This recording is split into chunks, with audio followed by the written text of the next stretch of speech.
Assalamualaikum warahmatullahi wabarakatuh. Pada video kali ini saya akan melakukan pembahasan praktikum audit dari bukunya Sukrisno Agus dan Ekstralita Trisnawati. Pada kasus audit PT Sugus tahun buku 2018 dan kita nanti akan masuk ke modul 8 yaitu pendapatan dan beban. Nah, untuk audit pendapatan dan beban ini bisa dilihat di buku 2 halaman 125 sampai dengan halaman 130 ya teman-teman. Sebelum kita mengerjakan modul 8 ya, kita harus melihat instruksi yang ada di buku 1 halaman 174 teman-teman. Nah, untuk instruksi pertama, pelajari terlebih dahulu ICQ gaji dan upah yang telah dibuat Lita pada buku 1 halaman 168 sampai dengan 171. Yang kedua, cermati informasi dan data pada buku 1 halaman 172 sampai dengan 212. Yang ketiga, buatlah prosedur audit yang diperlukan dalam pemeriksaan pendapatan dan beban pada buku 2 halaman 124. Yang keempat, membuat kertas kerja pemeriksaan untuk pengujian ketaatan dan kewajaran saldo. Yang kelima, lengkapilah kertas kerja neraca dan kertas kerja laba rugi yang terdapat pada modul 1 buku 2. Nah, ini tuh kita melengkapinya yang kalau kita udah selesai mengerjakan modul 8 ini, teman-teman. Oke. Nah, selanjutnya kita mengerjakan indeks ya. Indeks yang ada di halaman yang ada di buku 2 halaman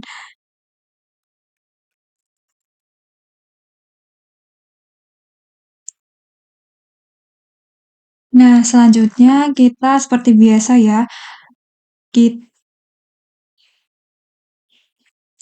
Nah, selanjutnya kita akan mengerjakan prosedur audit di buku 2 halaman 124. Seperti biasa ya, kita hanya tinggal melengkapi, tinggal mengisi indeks dan juga paraf.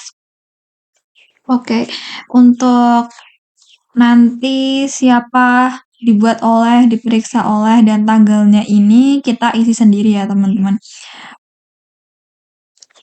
Nah, untuk informasi pertama, siapkan schedule utama ini ada di indeks PL3, kemudian ini diparaf saja ya teman-teman. Terus yang kedua, ini sudah dilakukan. Yang ketiga, lakukan uji kewajaran ini indeksnya juga sudah dilakukan dan langsung diparaf saja.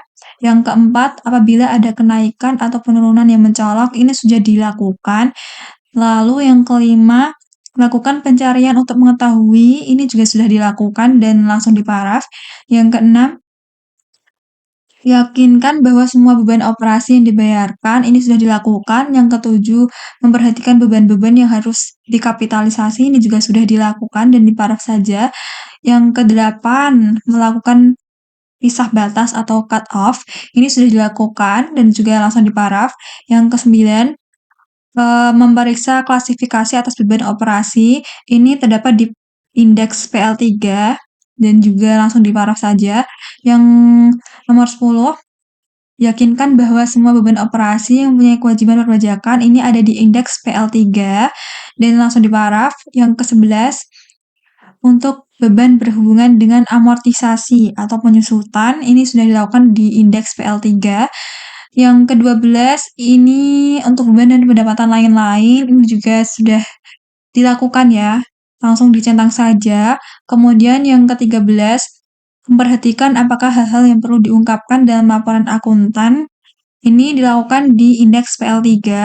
Kemudian membuat daftar koreksi ini juga sudah dilakukan di indeks PL3 dan membuat kesimpulan dan komentar ini dilakukan di indeks PL3 juga.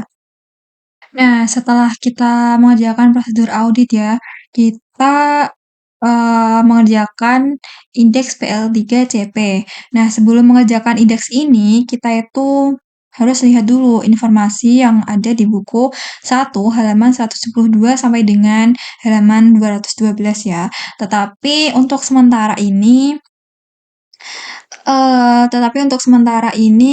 kita itu melihat bagian halaman 173 aja teman-teman. kita itu melihat apakah dari hasil pemeriksaan yang ada di buku 1 halaman 73 ini mana-mana saja yang akan kita buatkan jurnal penyesuaian atau catatan pemeriksaan ini. Kemudian untuk yang pertama, koreksi yang pertama ini ada PPh pasal 21 yang dibuat oleh perusahaan. Jadi ini adalah informasi ya. Ini adalah informasi dari hasil temuan pemeriksaan yang didapat oleh kita atau Anda sebagai auditor ya, yang memberikan informasinya adalah masih saudari Olivia. Ini ada daftar perhitungan PPh pasal 21.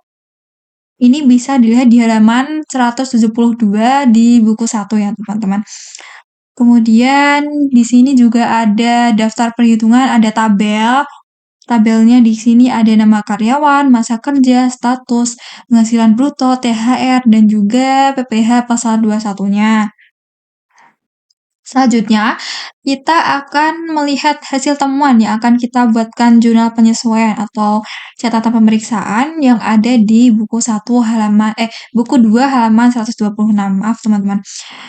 Nah, untuk pemeriksaan yang pertama, di sini ada informasi PPh pasal 21 tersebut ditanggung oleh perusahaan dan telah dicatat oleh perusahaan pada akun beban lain-lain sebesar 19.877.000. Nah, angka ini itu bisa dilihat di buku 1 halaman 172 yang bagian PPh pasal 21 yang telah disetor ini tuh 19.877.000. Ini sesuai dengan informasi yang ada di tabelnya bahwa ada PPh pasal 21 ini ya teman-teman.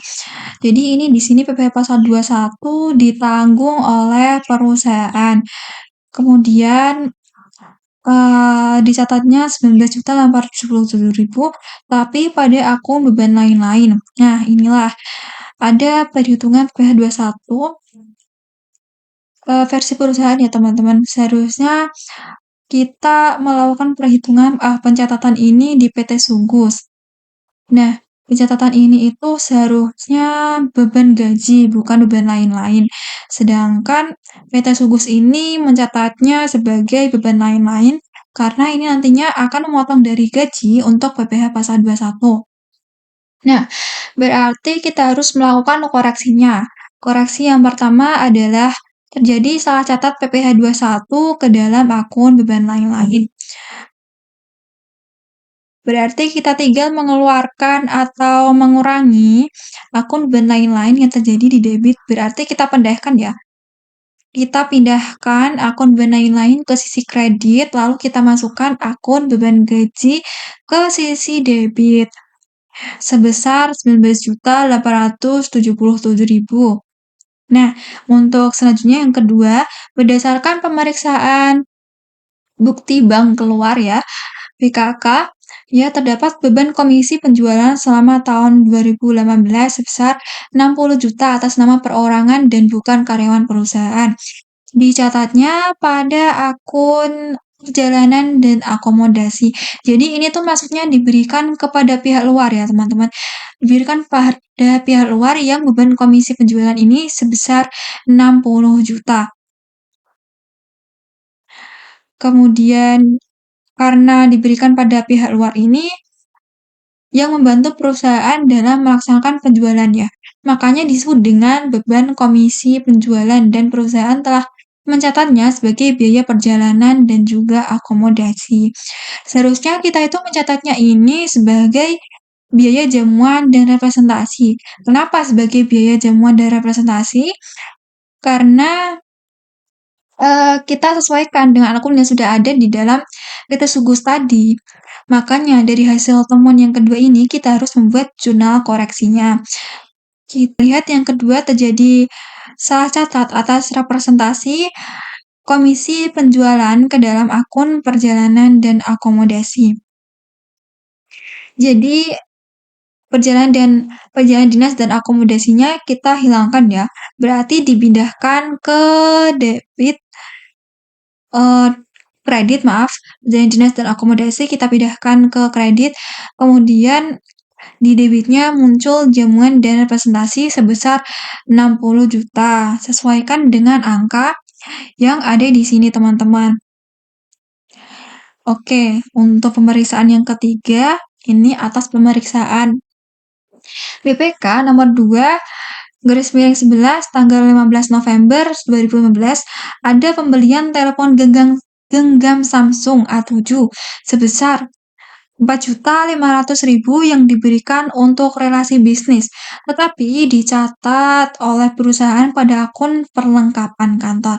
Nah, ini pun kita harus melakukan koreksi, karena harusnya sama dengan yang temuan yang kedua ini, teman-teman. Yang kedua ini masuknya ke dalam akun jamuan, dan representasi bukan masuk ke dalam akun perlengkapan kantor.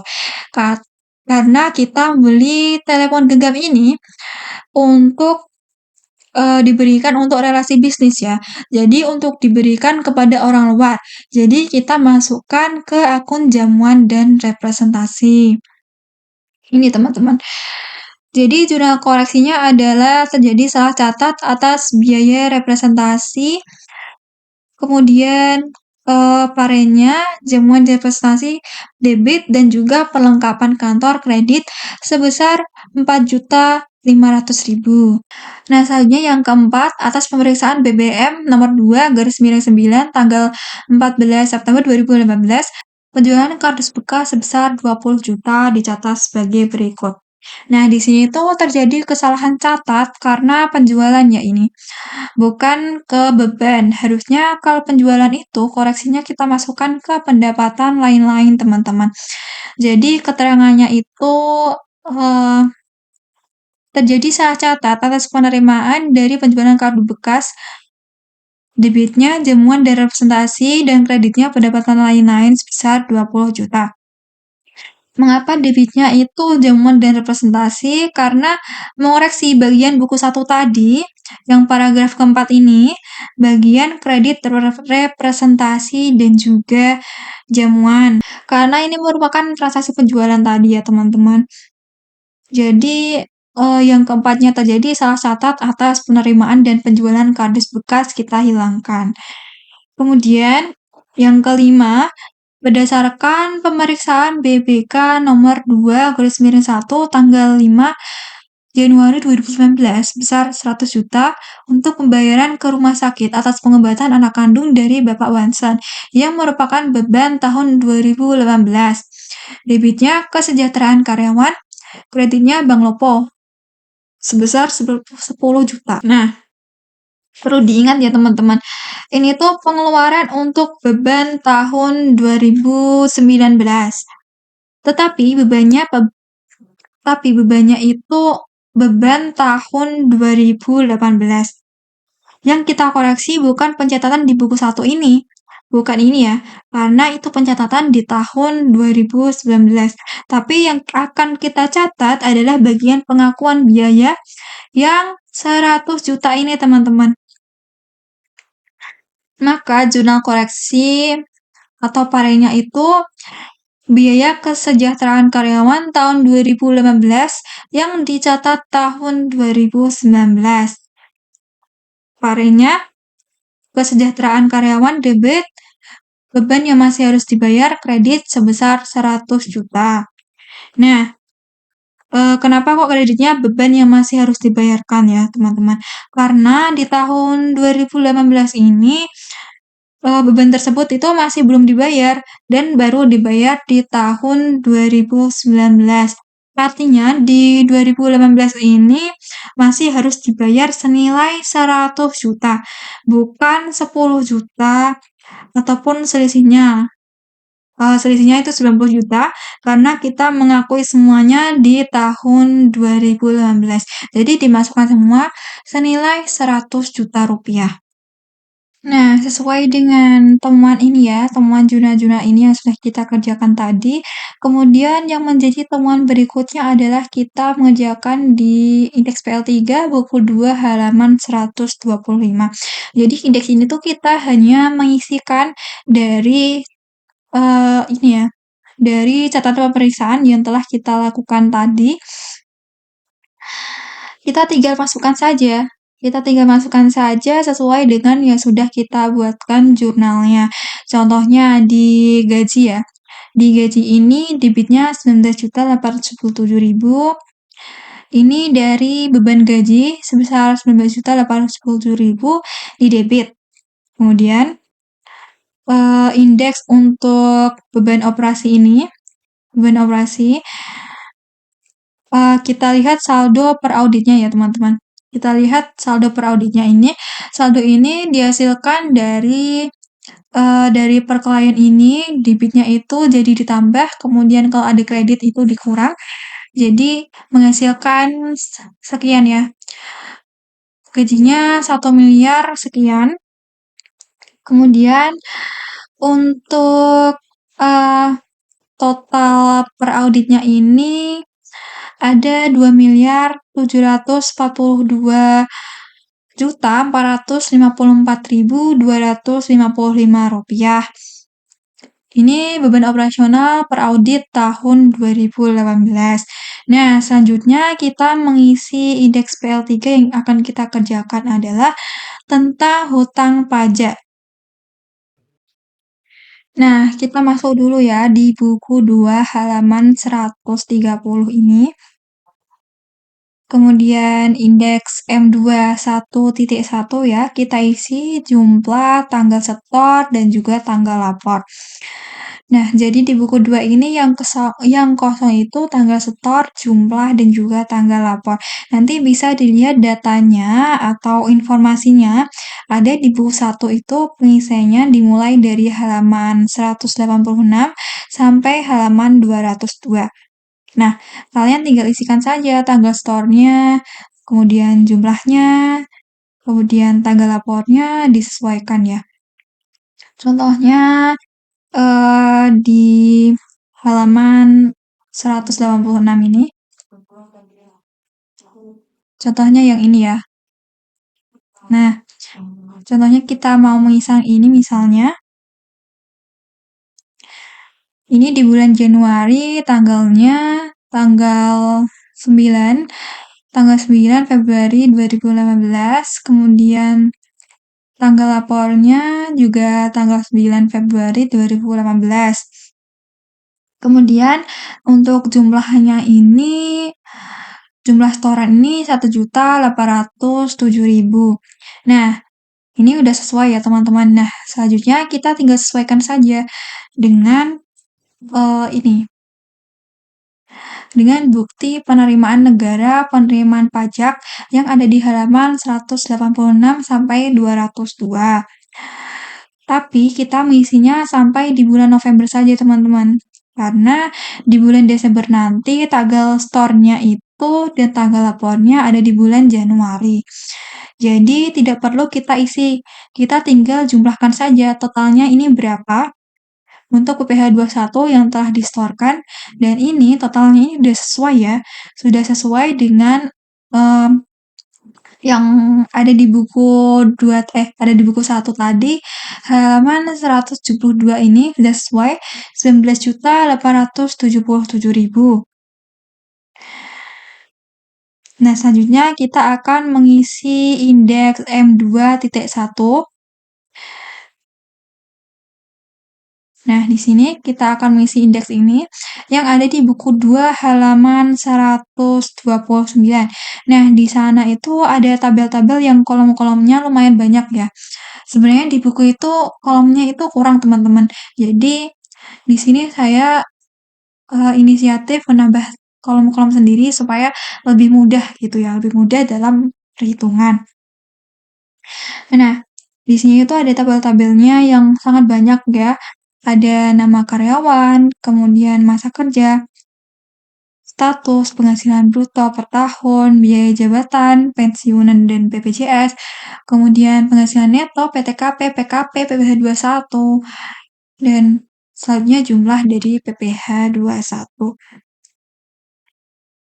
Nah, di buku 1 halaman 172 ini adalah tabel PPh, perhitungan PPh pasal 21 versi dari PT Sugus.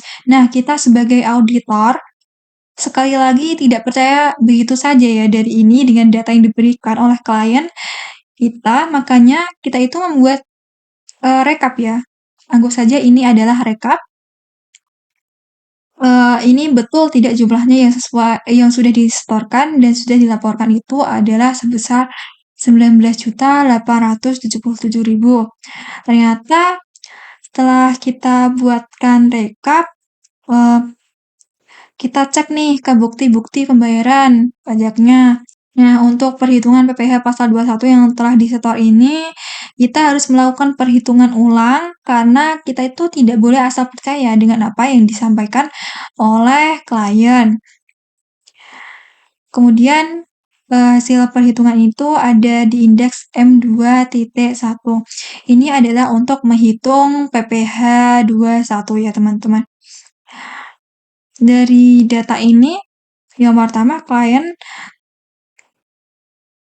kita masukkan itu hanya sampai THR. Kita anggap penghasilan bruto gaji ini adalah A, THR adalah B, kemudian untuk total penghasilan bruto ini adalah C, kemudian biaya jabatan ini adalah D dengan ketentuan 5% dikali penghasilan bruto dengan maksimal 6 juta. Lalu ada BPJS. Nah, BPJS di sini itu kalau kita lihat dari data yang disampaikan ataupun yang dimiliki oleh PT Sugus untuk di halaman 203 sampai dengan 202 yang di belakang itu kalian bisa cek itu sebetulnya sudah sesuai atau belum ya. Kemudian kalian itu fokus saja yang data BPJS ini nanti kalian fokus saja di halaman mulai dari halaman 208 yang ini teman-teman. Nah, ini kalian fokus saja di sini. Formulir 1721A1. Itu ada fungsi pemotongan pajak penghasilan pasal 21. Itu ya, teman-teman. Nah, di sini kita lihat bahwa yang ada itu hanya iuran pensiun atau iuran JHT atau THT. Ini. Kemudian tidak ada BPJS. Nah, sebetulnya BPJS ini kan biasanya ditanggung oleh perusahaan, tidak akan mengurangi dari gaji karyawan kalaupun ada kebijakan lain. Biasanya itu 50%, 50%, 50%. Nah, sedangkan di dalam perhitungan P3 pasal 21 yang menjadi pengurang itu adalah iuran pensiun atau iuran THT atau JHT. Nah, kita lihat di sini untuk iuran pensiun atau iuran THT atau JHT punyanya distrik di halaman 208 itu yang kita cek adalah sebesar 7.215.000 ya. Jadi ini tuh sebenarnya BPJS bisa kita ganti menjadi iuran pensiun saja karena untuk menjadi pengurang. Nantinya total penghasilan brutonya ini ya, kita sudah isikan semua iuran pensiun ini berdasarkan data dari halaman 208 sampai dengan halaman ke belakangnya ya. Yang memang ada iuran pensiunnya, tinggal kita masukkan saja di sini. Nah, seperti itu. Nah, jumlah penghasilan kemudian ada potongan. Jumlah potongan ini hasil ini ya, biaya jabatan ditambah pensiun dan BPJS. F ini saya berikan kode F. Kemudian ada penghasilan neto. Jumlah penghasilan neto ini saya berikan kode G. Kode G ini diperoleh dari kode C. Jumlah penghasilan bruto dikurangi dengan jumlah potongan kode F. Jumlah penghasilan netonya yang di S3 ini kan hasilnya 181.785.000.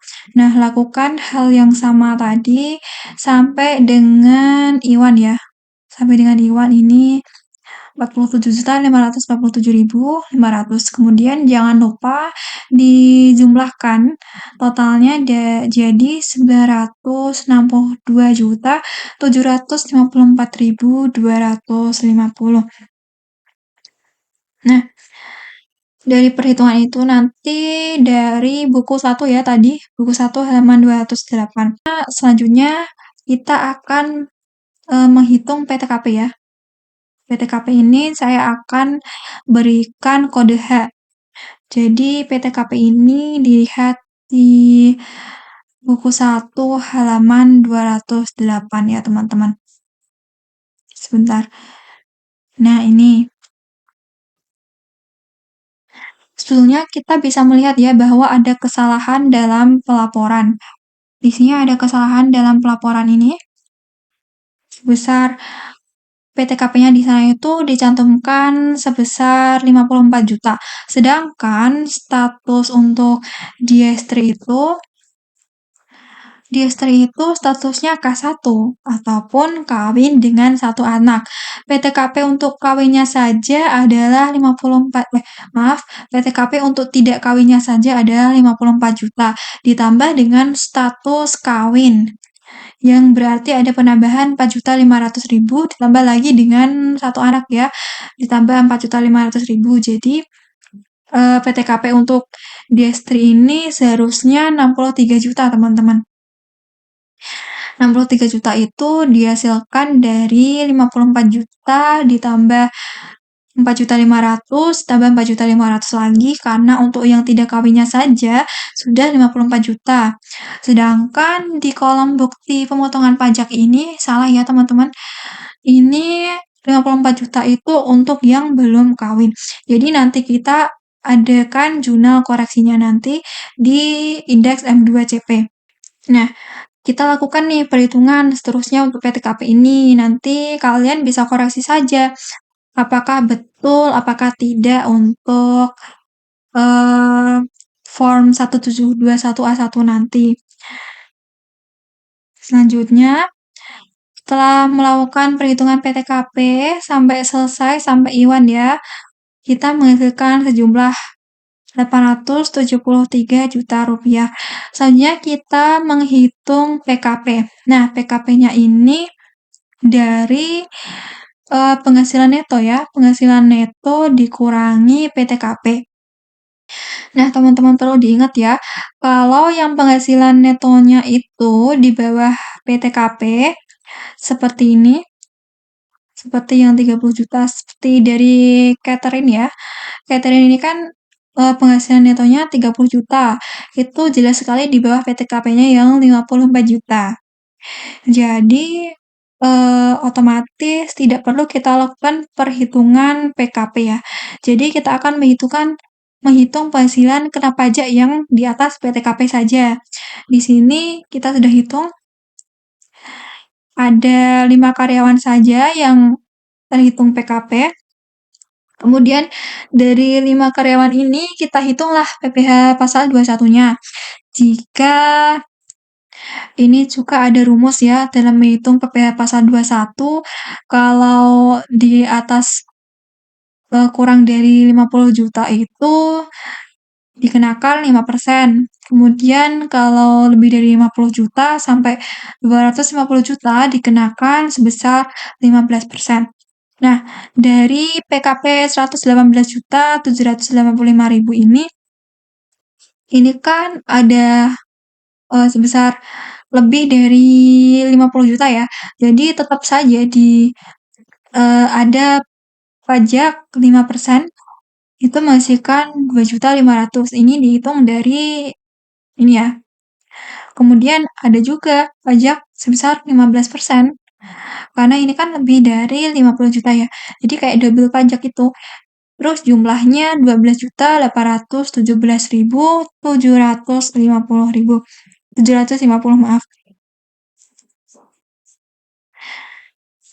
Kemudian kita jumlahkan nih.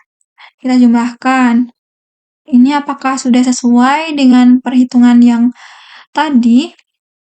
Nah, ini kan jumlahnya jadi 19.940.250. Ini kan jadinya PPh 21 yang sebenarnya ya, yang sudah kita koreksi. Sedangkan PPh yang disetor itu sebesar 19.877.000. Yang berarti selisih ini kita akan buat koreksinya ya. Ada kelebihan atas perhitungan PPh 21 tahun 2018. Nah, di sini kita akan membuat catatan pemeriksaan yang ada di buku 2 halaman 128. Itu ada kelebihan atas perhitungan PPh 21 tahun 2018. Untuk perhitungannya seperti ini teman-teman. Utang pajak PPh 21 dari buku 2 halaman 127 itu 28.568.359. Nah, jumlah PPh yang masih terutang pada indeks M2.1 itu 63.250. Ini teman-teman. Ini yang masih terutang ya. Kemudian dari total PPh 21 yang menurut pencatatan PT Sugus itu sebesar 28.580.250 rupiah. Kemudian telah disetorkan atau dibayarkan 19.877.000. Utang PPh-nya 8.703.000. Sedangkan total PPh 21 yang berdasarkan hasil pemeriksaan tadi kita akan menghasilkan 19.940.250 nih. Kemudian yang telah disetorkan itu sebesar 19.877.000. Kemudian kalau ditotalkan ini kan dikurangi ya. Dikurangi saja menghasilkan 63.250 rupiah. Nah, kemudian kenapa kok menghasilkan ini 8.640.000 ini dari ini ya teman-teman, dari pencatatan PT Sugus utang PPh-nya sebesar 8.703.250 dikurangi total yang kita catat tadi sebesar 63.250 maaf. Jadi menghasilkan 8.640.000. Jadi untuk parenya utang PPh 21 debit sebesar 8.640.000, kemudian kreditnya beban gaji sebesar 8.640.000.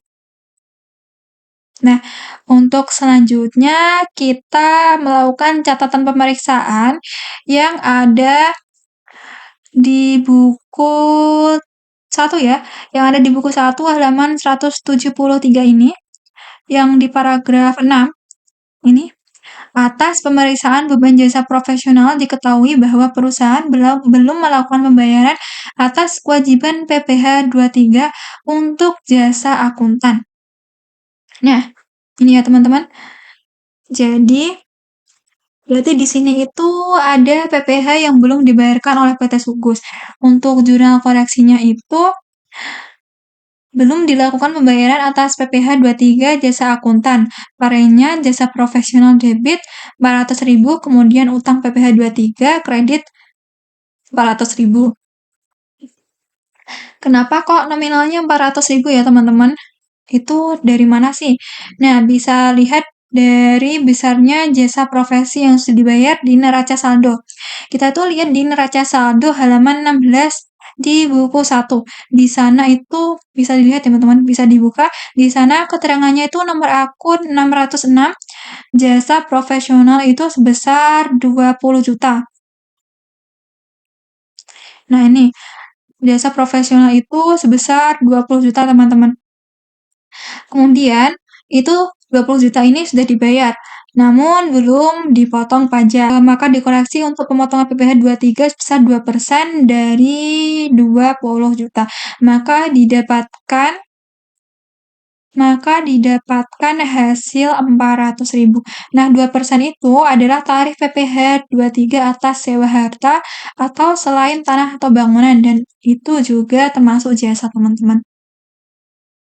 Nah, kemudian ada ini ya, ada di paragraf ke ini, halaman 173 yang ini. Utang PPh badan terdiri dari e-billing PPh 25 bulan Desember sebesar 45 juta dan SPT badan tahun 2018 sebesar 580 juta 627.892. Jadi di sini itu tidak perlu dibuat jurnal koreksi ya, karena jumlah PPh 25 atau 29 itu sudah sesuai dengan neraca saldo halaman 15 buku 1 tahun 2018 sebesar 625.697.892 dari penjumlahan dari buku 1 halaman 173. PPh 25 sebesar 45 juta ya, dan juga SPT badannya itu sudah benar tahun 2018 sebesar 580 juta 627.892 rupiah. Nah, dari hasil catatan pemeriksaan ini ya, kita lanjut ke indeks M2, skedulnya utang pajak. Nah, kalau kalian bandingkan dengan yang ada di buku 2 ya, kalau kalian bandingkan pasti ada yang mengatakan kok angkanya berbeda, ini angkanya salah atau gimana ya. Di sini kita kan melakukan sedikit perbaikan ya atau koreksi angkanya. Ini seharusnya kita lihat patokannya di neraca saldo ya. Kalau angka per klien yang ada di buku 2 ini pasti perhitungannya ini akan berbeda. Nantinya kita lihat saldo per klien untuk utang PPh 21 ini sebesar 8.703.250. Ini bisa cek di halaman 16 ya, kalau tidak salah kalian cek itu halaman 16 ataupun halaman 15, maaf. Kalian cek saldo utang PPh-nya ini 8.703.250 ya untuk per kliennya. Lalu selanjutnya untuk PPh 23 ini tidak ada. Kemudian untuk PPh 25 atau 29 di sana sebesar 625.627.892 ya. Kalian cek saja di kolom tahun 2018. Lalu untuk PPN keluaran juga ada, kita sama ambil dari neraca saldo. Nah, ini kita akan tinggal masukkan saja data-datanya sesuai dengan catatan pemeriksaan yang sudah kita lakukan perhitungannya.